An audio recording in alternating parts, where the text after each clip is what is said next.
Hello friends, मैं धर्मेंद्र अपने YouTube channel amazing पाठशाला में आप लोगों का पुनः स्वागत करता हूं। दोस्तों, आज के वीडियो लेक्चर में मैं आप लोगों के लिए इंग्लिश ग्रामर के अंतर्गत टेंस के सेकंड पार्ट को लेकर आया हूं। दोस्तों, यदि आप लोगों ने इसके फर्स्ट पार्ट को नहीं देखा है तो मेरे चैनल के प्लेलिस्ट में जाके वीडियो को देख सकते हैं। दोस्तों, हम लोगों ने इसके फर्स्ट पार्ट में टेंस की परिभाषा के साथ साथ उसके प्रकार का अध्ययन किया था। दोस्तों, हम लोगों ने प्रेजेंट टेंस के अंतर्गत इसके फर्स्ट पार्ट अर्थात प्रेजेंट इंडेफिनिट के बारे में अध्ययन किया था कि किस प्रकार से हिंदी से हम इंग्लिश में उसका ट्रांसलेशन या अनुवाद करते हैं। ठीक है दोस्तों। तो दोस्तों, आज हम लोग अध्ययन करेंगे प्रेजेंट इंडेफिनिट के अंतर्गत इसके अगले प्रकार के सेंटेंस अर्थात नेगेटिव सेंटेंस के बारे में। ठीक है दोस्तों। तो आज हम लोग अध्ययन करेंगे प्रेजेंट इंडेफिनिट के अंतर्गत नेगेटिव सेंटेंस के बारे में। Negative sentence. ठीक है दोस्तों। आज हम लोग अध्ययन करें कि जब हम क्या करते हैं, हिंदी के जो वाक्य होते हैं अगर वो प्रेजेंट इंडेफिनिट के नेगेटिव में तो उसका हम ट्रांसलेशन किस प्रकार से करते हैं उसका अध्ययन करेंगे। दोस्तों, जो आपका नेगेटिव सेंटेंस होता है जब हम उसको कह सकते हैं कि इंग्लिश से हिंदी में अनुवाद करते हैं तो क्या होता है कि उसमें जो आपका सिंगुलर सब्जेक्ट होता है तो उसके साथ हम हेल्पिंग वर्ब डज नॉट, वहीं पर दोस्तों जब आपका सब्जेक्ट प्लूरल होता है तो हम हेल्पिंग वर्ब डू नॉट का प्रयोग करते हैं। ठीक है दोस्तों। और इसके साथ साथ मुख्य क्रिया के फर्स्ट फॉर्म का प्रयोग करते हैं। तो आइए दोस्तों इस पॉइंट को नोट करते हैं, फिर इसको एग्जाम्पल के माध्यम से समझते हैं।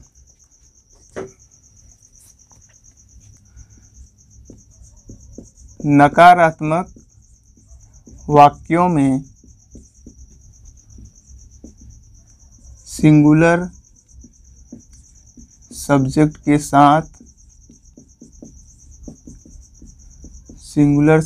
साथ सहायक क्रिया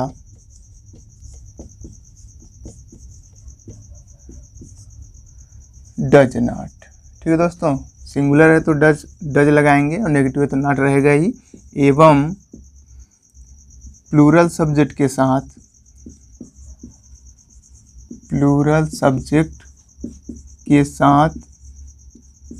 डू नॉट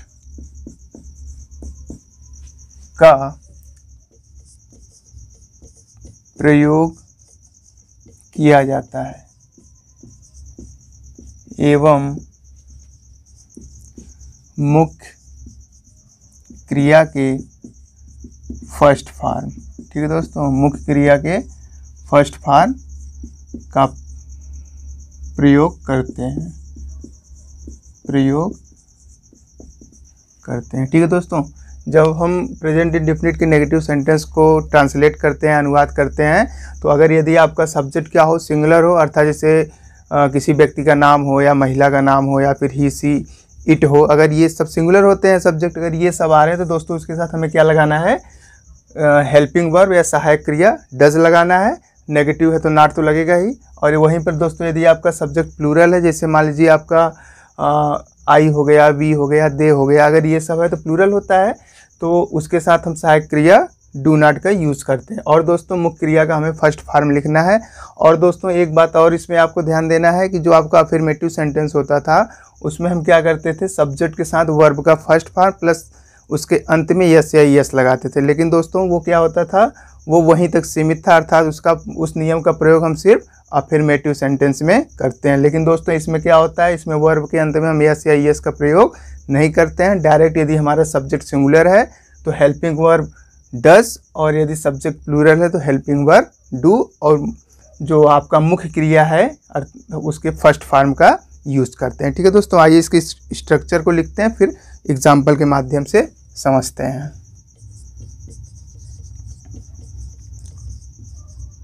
दोस्तों, जो नेगेटिव सेंटेंस का स्ट्रक्चर होता है उसमें पहले आपका सब्जेक्ट आएगा। ठीक है दोस्तों।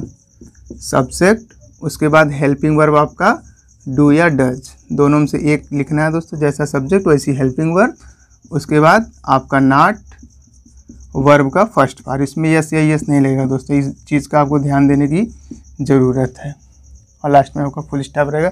सब्जेक्ट डू या डज नॉट, वर्ब का फर्स्ट फॉर्म प्लस ऑब्जेक्ट। ठीक है दोस्तों। तो आइए इसको एग्जाम्पल के माध्यम से समझते हैं।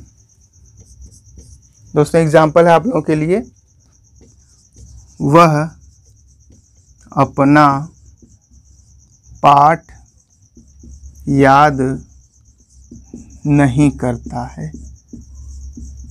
ठीक है दोस्तों, एग्जाम्पल है वह अपना पाठ याद नहीं करता। आइए इसको ट्रांसलेट करते हैं और देखते हैं कि किस किस स्टेप का हम यूज़ करते हैं। तो दोस्तों देख रहे हैं कि हमारा सेंटेंस नेगेटिव है क्योंकि नॉट आया है। तो इसमें दोस्तों सर्वप्रथम क्या है, आपको सब्जेक्ट लिखना है। तो दोस्तों कल कह सकते हैं कि जो हम लोग फर्स्ट पार्ट में अध्ययन किए थे उसमें सब्जेक्ट को हम कैसे पता करते हैं और ऑब्जेक्ट को कैसा पता करते हैं, इसके बारे में हम लोगों ने काफ़ी डिटेल में अध्ययन किया था। तो दोस्तों अगर यदि हमें सब्जेक्ट न पता हो तो हम जो हमारी कह सकते हैं कि जो मुख्य क्रिया होती है उसमें हम क्या करते हैं, कौन से क्वेश्चन करते हैं तो जो जवाब मिलता है वो हमारा सब्जेक्ट होता है। ठीक है, तो जैसे वह अपना पाठ याद नहीं करता है, तो याद करना इसमें क्या है, उसका काम है। तो आप क्वेश्चन करेंगे कि कौन याद नहीं करता है, तो आपका जवाब आ रहा है कि वह याद नहीं करता, यानी वह आपका क्या है, सब्जेक्ट है। ठीक है, तो पहले सब्जेक्ट लिख लेते हैं। तो दोस्तों क्या हो जाएगा, आपका वह दिया है, तो वह जो कि आपका सिंगुलर होता है, देख रहे हैं करता है, तो हमें थोड़ा जेंडर का भी ध्यान देना। अगर करती होती तो सी लगाते, लेकिन यहाँ करता है तो इस चीज़ का ध्यान देना है। तो आपका क्या हो जाएगा, ही हो जाएगा। ही दोस्तों की आपका सिंगुलर होता है और इसके साथ दोस्तों हम क्या लगाएंगे, हेल्पिंग वर्ब डज लगाएंगे। ठीक है, तो हेल्पिंग वर्ब डज लगेगा क्योंकि हमारा सब्जेक्ट क्या है, सिंगुलर है। और उसके बाद नेगेटिव सेंटेंस है तो आपका नॉट आ जाएगा, तो ही डज नॉट। और उसके बाद हमें दोस्तों क्या लिखना है, वर्ब का फर्स्ट फॉर्म, यानी क्रिया जो मुख्य क्रिया है उसके फर्स्ट फॉर्म को लिखना है। तो उसका काम क्या है दोस्तों, याद करना। तो याद करना किसके माने होता है दोस्तों, बताइए। इस मतलब याद करने को दोस्तों हम इंग्लिश में क्या कहते हैं, लर्न कहते हैं, लर्न। ठीक है दोस्तों, ही डज नॉट लर्न। उसके बाद आपको क्या लिखना है, ऑब्जेक्ट लिखना है। तो ऑब्जेक्ट दोस्तों वो होता है कि जो सब्जेक्ट होता है उसके कार्य करने का प्रभाव जिस वस्तु या व्यक्ति पर पड़ता है तो वो क्या होता है, आपका ऑब्जेक्ट होता है। ठीक है दोस्तों, तो वह याद नहीं करता है लेकिन क्या, अपना पाठ, यानी अपना पाठ उसका क्या हो गया, एक तरह से ऑब्जेक्ट हो गया। तो दोस्तों देख रहे हैं कि अपना आया है। ठीक है, तो जो ही है, ही के साथ अपने लिए क्या लगता है, हिज लगता है। पिछले वीडियो में हम लोगों ने इसके बारे में डिटेल से अध्ययन किया था। तो आपका क्या हो जाएगा, हिज। और उसके बाद पाठ, पाठ की इंग्लिश क्या होता है, लेसन। तो आपका ट्रांसलेशन हो जाएगा दोस्तों, he does not learn his lesson. ठीक है दोस्तों, तो दोस्तों मैं आशा कर रहा हूँ ये आपको समझ में आया होगा। तो आइए दूसरे एग्जाम्पल के माध्यम से इसको और अच्छी तरह से समझने का प्रयास करते हैं। दूसरा एग्जाम्पल है दोस्तों, वे हॉकी नहीं खेलते हैं। ठीक है दोस्तों, आपका दूसरा एग्जाम्पल है वे हॉकी नहीं खेलते हैं। तो दोस्तों देख रहे हैं जैसा कि इसमें नहीं आया है प्लस अंत में क्या आया, ते हैं। आपको बताया गया था जो प्रेजेंट इंडेफिनिट का जो टेंस होता है दोस्तों, उसको पहचानने का हमें यही तरीका होता है कि जिन हिंदी वाक्यों के अंत में ता है, ती हैं, ते हैं, ताहूँ आदि लगा रहता है तो क्या होता है, आपका प्रेजेंट इंडेफिनिट होता है। तो देख रहे हैं कि ते हैं लगा है तो पता चल रहा है प्रेजेंट इंडेफिनिट का है। और दोस्तों प्रेजेंट इंडेफिनिट में कैसा सेंटेंस है, आपका नेगेटिव है क्योंकि यहाँ पे नहीं दिया है। ठीक है, तो आइए इसको भी ट्रांसलेट कर लेते हैं। तो दोस्तों वे हॉकी नहीं खेलते हैं, सब्जेक्ट क्या है इसमें, वे है। तो दोस्तों वे की अंग्रेजी क्या होता है, दे। ठीक है दोस्तों, वे को इंग्लिश में क्या कहा जाता है, दे कहा जाता है, जो कि आपका प्लूरल है। ठीक है दोस्तों, दे जो कि आपका थर्ड पर्सन में आता है और प्लूरल नंबर होता है, जो कह सकते हैं कि मेल और फीमेल दोनों, अर्थात महिलाओं पुरुषों दोनों के लिए यूज होता है। ठीक है, तो दे जब आपका प्लूरल है तो आपकी हेल्पिंग वर्ब क्या लगेगी, बताइए, डू लगेगी। ठीक है, यहाँ सिंगुलर था तो डज लगा, लेकिन यहाँ पे प्लूरल आपका सब्जेक्ट है तो क्या लग जाएगा, डू लग जाएगा। नेगेटिव है तो नॉट। ठीक है, उसके बाद आपका क्या लिखना है, नॉट के बाद हमें वर्ब का फर्स्ट फॉर्म, यानी काम क्या है दोस्तों, यहाँ पे खेलना है। तो खेलने को हम क्या कहते हैं, इंग्लिश में प्ले कहते हैं। ठीक है, तो आपका यहाँ हो जाएगा प्ले। और दोस्तों इसमें एक बात और ध्यान देना है कि आपको वर्ब के अंत में यस या यस नहीं लगाना, वो सिर्फ आपके अफर्मेटिव सेंटेंस में वो रूल अप्लाई होता है। लेकिन इस प्रकार के कह सकते हैं नेगेटिव हो या इंट्रोगेटिव नेगेटिव हो प्रेजेंट इंडेफिनिट का, तो उसमें हम कह सकते हैं यस या यस का यूज़ वर्ब के अंत में नहीं करते हैं। ठीक है दोस्तों, तो they do not play, object क्या है, हॉकी। ठीक है दोस्तों, तो दोस्तों मैं आशा कर रहा हूँ आप लोगों को समझ में आ रहा है। तो आइए आगे बढ़ते हैं और कुछ एग्जाम्पल के माध्यम से और इसको अच्छी तरह से समझते हैं। दोस्तों मैंने प्रेजेंट इंडेफिनिट के नेगेटिव सेंटेंस के कुछ एग्जाम्पल को यहाँ पे लिखा है, क्योंकि दोस्तों उसको एक बार लिख के एक बार बताने में समय लगता है। इस वजह से मैंने क्या किया है कि इसको एक बार लिख दिया, उसको आपको सीक्वेंस से बताते हैं कि इसका ट्रांसलेशन कैसे किया जाता है। ठीक है दोस्तों, इससे क्या होगा, कहीं ना कहीं समय की बचत होगी। तो देखिए दोस्तों क्या है इसमें, पहला एग्जाम्पल, हम प्रतिवर्ष मुंबई नहीं जाते हैं। तो दोस्तों जैसा कि आप देख रहे हैं नहीं आया है, तो पता चल रहा है कि ये जो हमारा सेंटेंस है वह नेगेटिव में है। ठीक है दोस्तों, और तातेती आया है तो पता चला प्रेजेंट इंडेफिनिट का नेगेटिव सेंटेंस है। ठीक है दोस्तों, तो प्रेजेंट इंडेफिनिट का नेगेटिव सेंटेंस है, तो इसको हम जब ट्रांसलेट करते हैं दोस्तों, तो सर्वप्रथम हमें सब्जेक्ट लिखने की आवश्यकता होती है। तो जैसा कि देख रहे हैं कि इसमें सब्जेक्ट आपका क्या है, हम है, तो हम को इंग्लिश में क्या कहते हैं दोस्तों, वी कहते हैं। ठीक है, तो वी मीन्स हम होता है या फिर हम सब होता है। तो जो कि वी आपका क्या होता है, फर्स्ट पर्सन का प्रोनाउन होता है, और लेकिन दोस्तों ये आपका प्लूरल होता है। तो प्लूरल दोस्तों जब हमारा सब्जेक्ट है तो हेल्पिंग वर्ब क्या लगेगी, डू नॉट की डज नॉट, डू नॉट लगेगी। ठीक है, सब्जेक्ट प्लूरल होने पे हम क्या लगाएंगे, हेल्पिंग वर्ब डू लगाएंगे, नेगेटिव है तो नॉट। उसके बाद हमें मेन वर्ब लिखना है। तो इसका मुख्य काम क्या है, हम प्रतिवर्ष मुंबई नहीं जाते हैं, इसका काम क्या है, जाना। तो जाने को अंग्रेजी क्या कहते हैं दोस्तों, गो होता है, तो हमें फर्स्ट फॉर्म लिखना है, तो वी डू नॉट गो। उसके बाद ऑब्जेक्ट क्या है, ऑब्जेक्ट देख रहे हैं कि अभी इसका जब निकालेंगे आप तो क्या हो जाएगा, हम प्रतिवर्ष नहीं जाते हैं, अर्थात उसके न जाने का प्रभाव कहाँ पड़ रहा है, मुंबई पे, तो यानी मुंबई उसका ऑब्जेक्ट हो गया। ठीक है, तो we do not go to Mumbai, तो मुंबई आपका क्या हो गया, ऑब्जेक्ट हो गया। उसके बाद देख रहे हैं कि प्रतिवर्ष जो कि टाइम को एक्सप्रेस करने वाला कह सकते हैं कि ये आपका एडवर्ब है, तो इसको हम लास्ट में लिखेंगे, तो क्या हो जाएगा, एवरी ईयर। ठीक है दोस्तों, एवरी ईयर, तो we do not go to Mumbai every year. ठीक है दोस्तों, तो आइए आगे देखते हैं अगला एग्जाम्पल दोस्तों, मैं झूठ नहीं बोलता हूँ। वहीं पर दोस्तों उसके आगे लिखा है कि राम झूठ कभी नहीं बोलता है। तो दोस्तों देख रहे हैं कि इसमें जो वर्ब दिया है झूठ बोलना, ठीक है, दोनों वही आया है झूठ बोलना, लेकिन फ़र्क क्या है दोस्तों दोनों सेंटेंस में, कि आप देख रहे हैं कि इसमें क्या है, मैं झूठ नहीं बोलता, जो कि सिर्फ नॉर्मल नहीं आया है, लेकिन यहाँ पे क्या है, राम झूठ कभी नहीं बोलता है, इसमें कभी नहीं आया है। तो यहाँ कभी नहीं के लिए हम क्या लगाएंगे, नॉट नहीं लगाएंगे, बल्कि नेवर का यूज करेंगे। दोस्तों जब सेंटेंस में आपका कभी नहीं आया हो तो हम नेवर लगाते हैं और उसके साथ हम नॉट का प्रयोग नहीं करते। लेकिन दोस्तों अगर वहीं पर कभी नहीं आके सिर्फ नॉर्मल आपका नहीं आया है तो हम सिर्फ नॉट लगाते हैं। इस बात को हमें ध्यान देने की ज़रूरत है। आइए इसको भी ट्रांसलेट कर लेते हैं।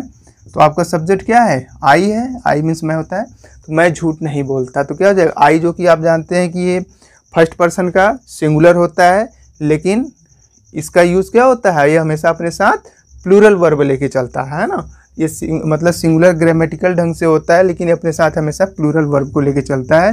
तो आपका क्या हो जाएगा, डू हो जाएगा, नेगेटिव है तो नॉट, आई डू नॉट। उसके बाद वर्ब क्या है, झूठ बोलना। ठीक है दोस्तों, तो झूठ बोलने को हम क्या कहते हैं, टेल ए लाई। दोस्तों ठीक है, टेल ए लाई हो जाएगा। क्यों होगा दोस्तों, क्योंकि देख रहे हैं ये टेल ए लाई एक ही में आया है। तो दोस्तों टेल मीन्स बोलना होता है या कहना होता है, लाई मीन्स झूठ बोलना। तो ये दोनों का सेंस है कि, लेकिन ये दोस्तों साथ में आता है, टेल ए लाई। क्यों, क्योंकि दोस्तों इसको क्या कहा जाता है, इसको दोस्तों हम फ्रेजल वर्ब कहते हैं। जब वर्ब क्या हो, एक वर्ड में आके कुछ वर्ड को लेकर कंबाइन बनाता है या ग्रुप बनाता है, उसको हम फ्रेजल वर्ब कहते हैं। तो दोस्तों ये जब भी आता है तो टेल ए लाई साथ में आता है। ठीक है, तो I do not tell a lie, ये आपका हो जाएगा। आइए अगले एग्जाम्पल को देख लेते हैं, जो कि है राम झूठ कभी नहीं बोलता। तो दोस्तों इसमें सब्जेक्ट क्या है आपका, राम है। ठीक है, झूठ कौन नहीं बोलता है, राम नहीं बोलता है, तो आपका सब्जेक्ट क्या हो गया, राम हो गया। उसके बाद दोस्तों देख रहे हैं कि कभी नहीं आया है। तो दोस्तों जब किसी सेंटेंस में कभी नहीं आता है तो उसमें हम नॉट का यूज़ नहीं करते हैं, बल्कि नेवर का यूज करते हैं। ठीक है दोस्तों, और उसको क्या करते हैं हम प्रेजेंट इंडेफिनिट के अफर्मेटिव में लेके चले जाते हैं। ठीक है दोस्तों, तो आपका क्या हो जाएगा, राम। उसके बाद कभी नहीं की अंग्रेजी क्या होती है आपकी, नेवर। नेवर आ जाए या फिर जिससे हमेशा या सदैव, कभी कभी अगर ये आ जा रहा है तो उसको वर्ब से पहले हम सब लिखते हैं। ठीक है, तो राम नेवर क्या हो जाएगा। उसके बाद वर्ब क्या है, बोलना होता है, तो टेल होता है। देख रहे हैं कि राम क्या है आपका सिंगुलर है, तो यहाँ पे आपको वर्ब में यस या यस लगेगा। क्यों लगेगा? क्योंकि यहाँ पे आपको देख रहे हैं कि डू नॉट या डज नॉट का यूज़ हम नहीं कर रहे हैं, ठीक है। तो ये जो नेवर आपका है, कह सकते हैं कि समय को एक्सप्रेस करने वाले एडवर्ब है। तो Ram never tell, Ram singular है, तो देख रहे हैं कि वर्ब के अंत में क्या आया? एल आया है, जो कि आपका एक कॉन्सोनेंट्स है। तो इसको हमें सिंगुलर बनाने के लिए क्या करना पड़ेगा? सिर्फ एस का प्रयोग करना पड़ेगा, ठीक है दोस्तों। इसके फर्स्ट वीडियो में हम लोगों ने टेंस के फर्स्ट वीडियो में इसके बारे में काफ़ी डिटेल से अध्ययन किया था। तो जो साथी नहीं देखे उसको देख लें तो उनका डाउट क्लियर हो जाएगा, ठीक है। तो राम नेवर टेल्स अ लाई, ठीक है। यही देख रहे हैं, ये जो फ्रेजल वर्ब है यहाँ भी साथ में चलता है। तो राम नेवर टेल्स अ लाई इसका हो जाएगा। तो दोस्तों एक बात और आप लोग ध्यान दीजिए कि आपकी जो वर्ब होती है, जब हम वर्ब में कोई मान लीजिए वर्ब है, जैसे यहाँ पे क्या था, मान लीजिए स्पीक जैसे आपकी वर्ब है, तो देख रहे हैं कि इसके अंत में क्या आया है? के आया है। तो पता चल रहा है कॉन्सोनेंट्स है, वावेल तो है नहीं, क्योंकि वावेल दोस्तों आपका क्या होता है? ए ई आई ओ यू होता है। तो के है, तो इसको अगर हमें सिंगुलर बनाना है वर्ब को, तो हम क्या लगाएंगे? यहाँ पे एस लगाएंगे, ठीक है दोस्तों। ये रूल होता है। तो दोस्तों जब हम किसी वर्ब के अंत में यस या ई एस लगाते हैं तो वो क्या हो बन जाती है? सिंगुलर बन जाती है। लेकिन दोस्तों यदि हम किसी नाउन के अंत में क्या लगाते हैं? यस या ई एस का प्रयोग करते हैं तो वो क्या बन जाता है? प्लूरल बन जाता है। जैसे बॉय क्या है? आपका नाउन है, अगर इसके हम अंत में यस लगा दे तो बॉयज़ हो जाएगा, तो ये क्या बन जाएगा? प्लूरल बन जाएगा। तो दोस्तों जब हम नाउन के अंत में यस या ई एस लगाते हैं तो प्लूरल बनता है, लेकिन जब वर्ब के अंत में यस या ई एस लगाते हैं तो वो आपका सिंगुलर बनता है। इसको आपको ध्यान देने की ज़रूरत है, ठीक है दोस्तों। तो आइए दोस्तों आगे बढ़ते हैं, और इसके जो प्रेजेंट इंडेफिनिट का जो नेक्स्ट टाइप का जो सेंटेंस होता है वो इंट्रोगेटिव सेंटेंस होता है। तो आइए दोस्तों इंट्रोगेटिव सेंटेंस के बारे में अध्ययन करते हैं। दोस्तों इंट्रोगेटिव सेंटेंस को हिंदी में प्रश्नवाचक वाक्य कहा जाता है, ठीक है दोस्तों। तो दोस्तों इंग्लिश में जो प्रश्न पूछने का जो प्रकार होता है, कह सकते हैं प्रश्न पूछने के प्रवृत्ति के आधार पे या स्वभाव के आधार पे इंट्रोगेटिव सेंटेंस को हम मुख्यतः 3 प्रकार के वाक्यों में या 3 प्रकार के इंट्रोगेटिव सेंटेंस में डिवाइड करते हैं, ठीक है दोस्तों। तो दोस्तों इसका फर्स्ट पार्ट होता है आपका, कह सकते हैं फर्स्ट टाइप का जो होता है वो होता है यस या नो टाइप इंट्रोगेटिव सेंटेंस, ठीक है दोस्तों। तो दोस्तों ये ऐसे कह सकते हैं प्रश्नवाचक वाक्य होते हैं जिनका जवाब हम हाँ या ना में दे सकते हैं। और दोस्तों इसका जो कह सकते हैं सेंटेंस का जो स्टार्टिंग होता है वो किसी हेल्पिंग वर्ब से होता है, अर्थात क्या से होता है, ठीक है। और वहीं पर दोस्तों इसमें दूसरे टाइप का होता है आपका WH वर्ड, जिसको हम क्वेश्चन वर्ड भी कहते हैं। दोस्तों इसके अंदर जैसे व्हाट, व्हेन, व्हाई, वेयर ये शब्द आते हैं, और इसका जवाब देने के लिए दोस्तों हम यस या नो में नहीं दे सकते, बल्कि इसे हमें कंप्लीट आंसर देना पड़ता है। और दोस्तों तीसरा टाइप का जो इंट्रोगेटिव सेंटेंस होता है, जैसे आपका how much, how many, which, whose, ये ऐसे कुछ WH वर्ड हैं जिनका स्ट्रक्चर इन दोनों से अलग होता है। तो आइए दोस्तों हम इसके फर्स्ट जो आपका yes no type interrogative sentences के बारे में अध्ययन करते हैं। तो दोस्तों जो yes no type interrogative sentence होता है, तो दोस्तों इसको यस या नो टाइप क्यों कहा जाता है? यस मीन्स हाँ होता है, नो मीन्स नहीं। तो दोस्तों इसे इस वजह से यस या नो टाइप इंट्रोगेटिव सेंटेंस कहा जाता है क्योंकि दोस्तों इसमें जो प्रश्न पूछे जाते हैं इसका जवाब हम हाँ या ना में दे सकते हैं, ठीक है दोस्तों।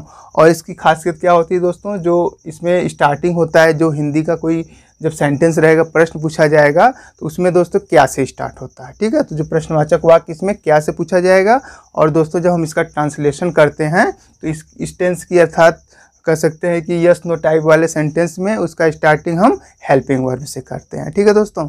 आइए इस पॉइंट को नोट करते हैं, फिर एग्जाम्पल के माध्यम से समझते हैं। तो आइए दोस्तों,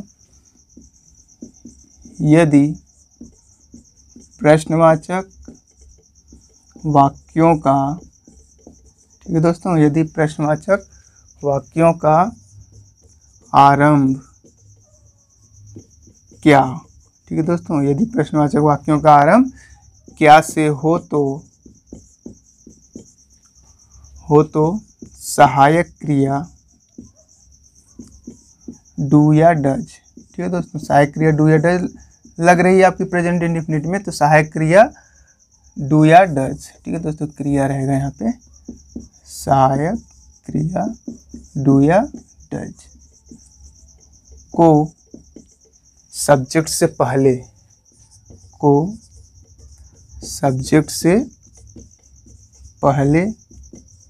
तथा सब्जेक्ट के बाद मुख्य क्रिया के फर्स्ट फॉर्म, ठीक है दोस्तों, मुख्य क्रिया के फर्स्ट फॉर्म का प्रयोग किया जाता है,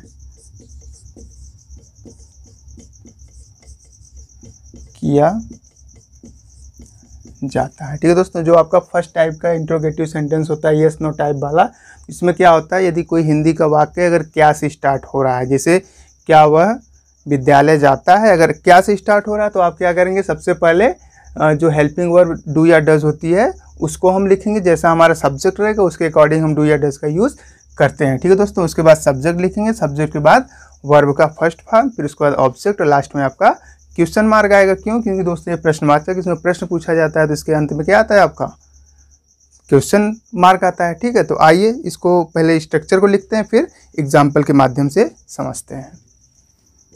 तो दोस्तों जो आपका इंट्रोगेटिव के जो फर्स्ट टाइप का स्ट्रक्चर होता है वो कुछ इस प्रकार से होता है। तो दोस्तों इसमें क्या आ जाएगा, आपका हेल्पिंग वर्ब पहले आ जाएगा, ठीक है। उसके बाद आपका सब्जेक्ट, ठीक है दोस्तों। उसके बाद वर्ब का फर्स्ट फॉर्म, फिर उसके बाद ऑब्जेक्ट आएगा और लास्ट में क्वेश्चन मार्क, यानी डू या डज को पहले लिखना है, फिर सब्जेक्ट लिखना है, वर्ब का फर्स्ट फॉर्म, फिर ऑब्जेक्ट, लास्ट में क्वेश्चन मार्क, ठीक है दोस्तों। तो आइए इसको एग्जाम्पल के माध्यम से समझते हैं। तो पहला एग्जाम्पल है दोस्तों आप लोगों के लिए, क्या वह किताब पढ़ती है, ठीक है दोस्तों। तो दोस्तों जैसा देख रहे हैं कि सेंटेंस है क्या वह किताब पढ़ती है, तो दोस्तों जो देख रहे हैं कि आपका जो सेंटेंस का स्टार्टिंग है वो किससे हुआ है, क्या से हुआ है, और दोस्तों आपके सेंटेंस के आखिर में क्या है, क्वेश्चन वर्ड आया, तो पता चल रहा है ये हमारा कैसा सेंटेंस है, इंट्रोगेटिव सेंटेंस है। क्यों? क्योंकि क्या से स्टार्ट है प्लस लास्ट में क्वेश्चन मार्क भी दिया है, तो ये आपका इंट्रोगेटिव सेंटेंस है। तो दोस्तों अब इसको देख लेते हैं कि हम इसका जवाब हाँ या ना में दे पाते हैं कि नहीं। जैसे दिया है क्या वह किताब पढ़ती है, तो कोई पूछेगा दोस्तों कि क्या वह किताब पढ़ती है, तो आप बता सकते हैं कि हाँ या ना, अर्थात किताब पढ़ती है तो हाँ, नहीं पढ़ती है तो ना, अर्थात हाँ या ना में हम जवाब दे पा रहे हैं। इस वजह से इसको हम क्या बोलते हैं, yes no type interrogative sentence. तो दोस्तों जब सेंटेंस क्या होता है, क्या से स्टार्ट होता है हिंदी का, तो हम जब उसको ट्रांसलेट करते हैं तो उसमें क्या होता है, सबसे पहले हम हेल्पिंग वर्ब को लिखते हैं, ठीक है दोस्तों। आइए इसको ट्रांसलेट कर लेते हैं। तो दोस्तों डू या डज तो पहले आएगा, लेकिन उससे पहले हमें सब्जेक्ट को पता करना पड़ेगा। जैसे क्या है, क्या वह किताब पढ़ती है, तो किताब कौन पढ़ती है, वह पढ़ती है, तो वह आपका क्या है, देख रहे हैं कि ती दिया है, पढ़ती है, तो यानी ये फीमेल है, तो सब्जेक्ट आपका क्या हो जाएगा, सी हो जाएगा, ठीक है। तो लेकिन उससे पहले हमें डू या डज लिखना है, तो सी जो कि दोस्तों सिंगुलर होता है, इस वजह से हमारा जो सेंटेंस का स्टार्टिंग किससे होगा, डज से हो जाएगा। उसके बाद सब्जेक्ट हमें लिखना है, तो सब्जेक्ट हमें पता हो ही गया है जो कि सी है, तो डज सी। उसके बाद वर्ब लिखना है, तो काम क्या है दोस्तों, पढ़ना है। तो पढ़ने को हम अंग्रेजी में क्या कहते हैं, रीड होता है, ठीक है। तो डज सी रीड, और उसके बाद वो पढ़ती तो है, पढ़ने का प्रभाव किस पे पड़ रहा है, किताब पे, तो किताब उसका ऑब्जेक्ट हो गया। तो does she read a book, ठीक है दोस्तों, अ बुक, लास्ट में आपका क्वेश्चन मार्क रहेगा। तो दोस्तों मैं आशा कर रहा हूँ ये आपको समझ में आया होगा। तो दोस्तों जो आपका कह सकते हैं कि जो हेल्पिंग वर्ब होती है, अर्थात जो सहायक क्रिया होती है और जो मुख्य क्रिया होती है, उसमें बेसिक अंतर ये होता है दोस्तों, जो आपकी हेल्पिंग वर्ब होती है वह मुख्य क्रिया के साथ जुड़ के क्या होता है, विभिन्न प्रकार के जो टेंस होते हैं उसके सेंटेंस को बनाने में मदद करती है, ठीक है दोस्तों। जो हेल्पिंग वर्ब किसकी मदद करती है, मेन वर्ब, ठीक है दोस्तों। आइए अगले एग्जाम्पल को देख लेते हैं। अगला एग्जाम्पल है दोस्तों, क्या मैं तुम्हें एक कलम देता हूं। तो दोस्तों जैसा कि आप देख रहे हैं सेंटेंस का स्टार्टिंग क्या से हुआ, तो दोस्तों ऐसा कोई भी मतलब कर सकते हैं हिंदी का सेंटेंस जिसका स्टार्टिंग क्या से हो। तो दोस्तों क्या से हो, तो जब हम उसका ट्रांसलेशन करते हैं तो वो जो सेंटेंस आपका जिस टेंस का होता है उस टेंस की हेल्पिंग वर्ब को हम सबसे पहले लिखते हैं, ठीक है दोस्तों। इसका बेसिक यही है, यदि सेंटेंस का स्टार्टिंग क्या से हुआ तो जिस टेंस का वो सेंटेंस है तो उसी टेंस की हम हेल्पिंग वर्ब को सबसे पहले लिखेंगे। तो दोस्तों जैसा कि क्या दिया, क्या मैं तुम्हें एक कलम देता हूं, तो ता हूँ आया, तो पता चला प्रेजेंट इंडेफिनिट है। तो प्रेजेंट इंडेफिनिट में आपकी हेल्पिंग वर्ब क्या है, डू या डज है ना, डू या डज चलती है, वर्ब का फर्स्ट फॉर्म चलता है। तो आइए इसको ट्रांसलेट कर लेते हैं। तो दोस्तों उससे पहले हमें क्या सब्जेक्ट को पता करना पड़ेगा, उसके अकॉर्डिंग हमें डू या डज को लगाना होता है। तो दोस्तों देख रहे हैं सब्जेक्ट क्या है, क्या मैं तुम्हें एक कलम देता हूँ, तो ये मैं क्या है आपका सब्जेक्ट है, और तुम्हें क्या है, ये इसका ऑब्जेक्ट है। ठीक है दोस्तों, तो आइए इसको ट्रांसलेट कर लेते हैं। तो सब्जेक्ट जैसा कि आपको पता चल गया कि मैं है, और मैं को इंग्लिश में क्या कहते हैं, आई कहते हैं। तो आई दोस्तों जो कि आपका क्या है, प्लूरल वर्ब लेके चलता है। तो आपका क्या हो जाएगा यहाँ पे, स्टार्टिंग डू से करेंगे। ठीक है दोस्तों, डू आई। ठीक है, उसके बाद सब्जेक्ट आई हो गया। उसके बाद हमें क्या लिखना है, मेन वर्ब, और काम क्या है उसका, देना। ठीक है दोस्तों, देने को अंग्रेजी में क्या कहते हैं, गिव होता है ना। तो फर्स्ट फॉर्म है वर्ब का, डू आई गिव। उसके बाद दोस्तों ये आपका हेल्पिंग वर्ब हो गया, सब्जेक्ट हो गया, मेन वर्ब हो गया। इसके बाद ऑब्जेक्ट लिखना है। तो मैं कलम देता हूँ, लेकिन किसे, तुम्हें देता हूँ, यानी तुम्हें देने मतलब मेरे कलम देने का प्रभाव तुम पर पड़ रहा है, अर्थात यू क्या हो गया, उसका ऑब्जेक्ट हो गया। तो यू मतलब दोस्तों मतलब तुम भी होता है, आप भी होता है, तुम्हें होता है, तुमको होता है, मतलब ऐसा अगर आ रहा है तो यू ही हम लिखते हैं। तो यानी ऑब्जेक्ट क्या है यहाँ पे, यू। तो डू आई गिव यू, तो मेरे देने का प्रभाव किस पर पड़ा है, एक कलम पर। तो क्या हो जाएगा, अ पेन। ठीक है, अ पेन, लास्ट में आपका क्वेश्चन मार्क। ठीक है, तो do I give you a pen. ठीक है, तो आइए अगला एग्जाम्पल देख लेते हैं, जो कि है, क्या ये लड़के अपना पाठ याद करते हैं। तो दोस्तों देख रहे हैं कि क्या से स्टार्ट हुआ है। तो सर्वप्रथम आपको हेल्पिंग वर्ब लिखना है, लेकिन सब्जेक्ट को देखते हुए। तो सब्जेक्ट क्या है, ये लड़के अपना पाठ याद करते हैं। तो दोस्तों ये लड़के जो है आपका सब्जेक्ट है, जो कि कह सकते हैं कि प्लूरल है। ठीक है, ये लड़के मतलब ये सभी लड़के, यानी प्लूरल है। तो आपका हेल्पिंग वर्ब क्या लगेगा, डू लग जाएगा, है ना। तो ये देख रहे हैं कि ना, ये हो जाए या फिर ये सब हो जाए, तो इसके लिए हम क्या लगाते हैं, दीज लगाते हैं। ठीक है दोस्तों, तो दीज अगर होता कि वे लड़के तो दोज लग जाता है, लेकिन ये लड़के हैं तो आपका दीज, उसके बाद बॉयज। ठीक है, तो ये आपका सब्जेक्ट है, ये दोनों सब्जेक्ट है। ठीक है, तो डू दीज बॉयज। ठीक है दोस्तों, उसके बाद हमें काम लिखना है। काम क्या है, याद करना। तो याद करने को हम क्या कहते हैं, इंग्लिश में लर्न कहते हैं। तो डू दीज बॉयज लर्न, है ना। तो उसके बाद लर्न के बाद हमें लिखना क्या है, ऑब्जेक्ट लिखना है। तो दोस्तों ये जो लड़के हैं वो याद करते हैं, तो याद करने का प्रभाव किस पे पड़ रहा है, अपना पाठ पे। तो इसको हमें क्या करना है, इसका ऑब्जेक्ट के स्थान पे लिखना है। तो अपना देख रहे हैं कि जो कि कह सकते हैं ये प्लूरल है। तो दोस्तों ये प्लूरल जो होता है, तो आपका अपने लिए क्या पॉजेसिव लगता है, तो देयर का यूज होगा। ठीक है, तो क्या लगाएंगे हम, देयर। तो do these boys learn their lesson. ठीक है दोस्तों, इस प्रकार से आपका इस सेंटेंस का ट्रांसलेशन होगा। तो do these boys learn their lesson. तो दोस्तों मैं आशा कर रहा हूँ कि इसका जो इंट्रोगेटिव का जो फर्स्ट टाइप का yes no type interrogative sentence होता है, इसको आप अच्छी तरह से समझे होंगे, सीखे होंगे। तो दोस्तों आइए आगे बढ़ते हैं इसके दूसरे प्रकार के सेंटेंस, अर्थात जो आपका WH वर्ड होता है। ठीक है दोस्तों, उसके बारे में अध्ययन करते हैं। ठीक है दोस्तों, तो दूसरा इसका जो होता है दोस्तों, आपका इंट्रोगेटिव सेंटेंस का दूसरे टाइप का जो इंट्रोगेटिव होता है, वो होता है दोस्तों WH वर्ड्स टाइप इंटेरोगेटिव। ठीक है दोस्तों, इंट्रोगेटिव सेंटेंस।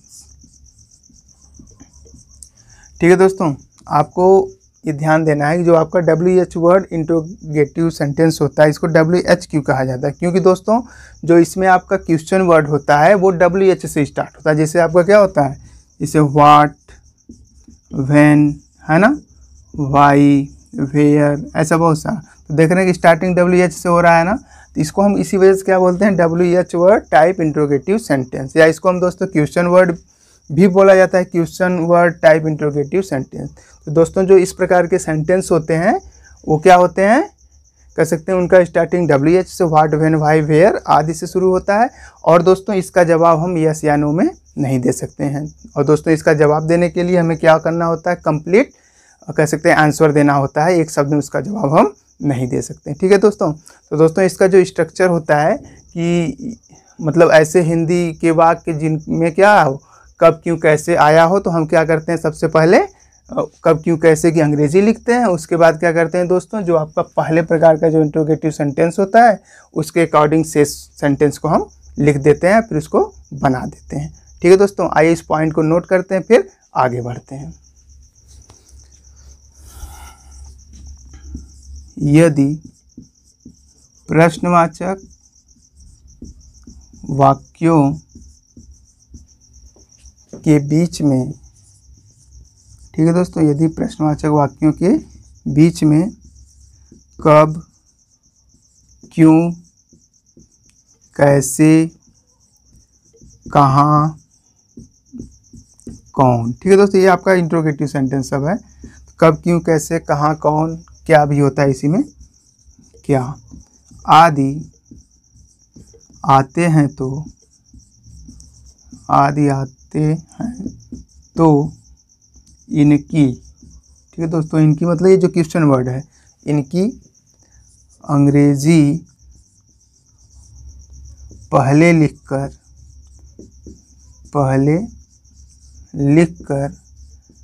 शेष वाक्य, अर्थात पहले हम इसकी कब, क्यों, कैसे अंग्रेजी लिखेंगे, उसके बाद शेष वाक्य प्रश्नवाचक के, ठीक है दोस्तों, प्रश्नवाचक के पहले नियम के अनुसार बनाते हैं। ठीक है दोस्तों, इसमें कुछ नहीं करना है आपको। यदि आपका सेंटेंस WH वर्ड अर्थात कब, क्यों, कैसे से स्टार्ट हुआ है, तो जब आप इसको इंग्लिश में ट्रांसलेशन करेंगे तो पहले आपको कब, क्यों, कैसे की अंग्रेजी लिखना है। जैसे मान लीजिए क्या आ गया, जैसे कि मान लीजिए क्यों आ गया, जैसे वह क्यों विद्यालय जाता है, तो क्यों आया, तो उसको अंग्रेजी आप पहले वाई लिखेंगे, है ना, क्योंकि अंग्रेजी क्या होता है, वाई होता है, उसको आपको सबसे पहले लिखना है। और उसके बाद दोस्तों जो शेष वाक्य अर्थात बचा हुआ वाक्य है, उसको हमें किसके अनुसार, जो आपका यस नो टाइप का सेंटेंस होता है उसके अनुसार करते हैं।